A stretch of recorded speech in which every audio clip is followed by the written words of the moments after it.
चीन की हर हिमाकत का करारा जवाब। चतुर चीन को उसी की भाषा में भारत ने फिर सिखाया सबक। हाल ही में लद्दाख और उत्तरी सिक्किम में भारतीय और चीनी सेना के बीच झड़प के बाद अब लाइन ऑफ एक्चुअल कंट्रोल पर तनातनी दोनों देशों के बीच बढ़ रही है, जिसके बाद चीन के मिलिट्री हेलीकॉप्टरों ने भारतीय सीमा के करीब उड़ान भरी थी, जिसके जवाब में भारतीय वायुसेना के लड़ाकू विमानों ने भी सीमा पर हवाई क्षेत्र में गश्ती की।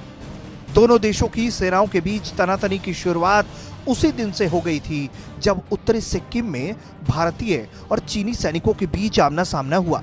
इस दौरान भारतीय और चीनी सेना के जवान आक्रामक हो गए थे, जिसमें दोनों पक्षों के कुछ लोगों को मामूली चोटें आई थी। हालांकि बाद में स्थानीय स्तर पर बातचीत के बाद सैनिकों को हटा दिया गया था। भारत और चीनी सेना के बीच केवल उत्तरी सिक्किम में ही नहीं बल्कि 5 मई को लद्दाख में भी झड़प हुई थी। भारत और चीन की सेना के जवान लद्दाख में भी एक दूसरे से भिड़ गए थे। 6 मई को दोनों सेनाओं के बीच विवाद सुलझ गया।